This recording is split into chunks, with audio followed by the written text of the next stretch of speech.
ചെരുപ്പ് കുത്തിയിൽ നിന്നും വൈറ്റ് ഹൗസിലേക്കുള്ള യാത്ര. അതാണ് എബ്രഹാം ലിങ്കന്റെ ചരിത്രമായി നമുക്ക് കാണാൻ കഴിയുക. കച്ചവടത്തിൽ തകർച്ച, തുടർച്ചയായുള്ള മാനസിക അസ്വാസ്ഥ്യങ്ങൾ, തൻ്റെ പ്രണയിനിയുടെ മരണം, അതിനു പുറമെ തെരഞ്ഞെടുപ്പുകളിൽ 8-ലധികം തവണ തോൽവി, ഇങ്ങനെ ദയനീയമായ പരാജയങ്ങൾ. സാധാരണക്കാരനായിരുന്നൊരു മനുഷ്യനാണെങ്കിൽ ആത്മവിശ്വാസത്തിൻ്റെ മുഴുവൻ തരിമ്പ് നഷ്ടപ്പെട്ട് ഉൾവലിഞ്ഞു പോയേക്കാവുന്ന സാഹചര്യങ്ങൾ.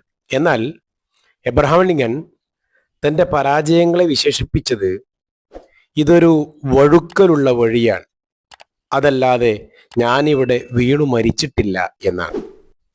ഒരു തോൽവിക്ക് ശേഷവും അദ്ദേഹം കൂടുതലായി കരുത്തനായി എഴുന്നേറ്റു. ഒടുവിൽ അമേരിക്കയുടെ തന്നെ ചരിത്രം കുറിച്ച 16ാമത്തെ പ്രസിഡന്റായി അദ്ദേഹം വൈറ്റ് ഹൗസിലേക്ക് നടന്നു കയറി. പരാജയം അത് അവസാനമല്ല, ലക്ഷ്യത്തിലേക്കുള്ള ദൂരം കുറക്കുന്ന അനുഭവങ്ങളുടെ തിരുത്തലാണ് എന്ന് ലിങ്കൺ നമ്മെ പഠിപ്പിക്കുന്നു.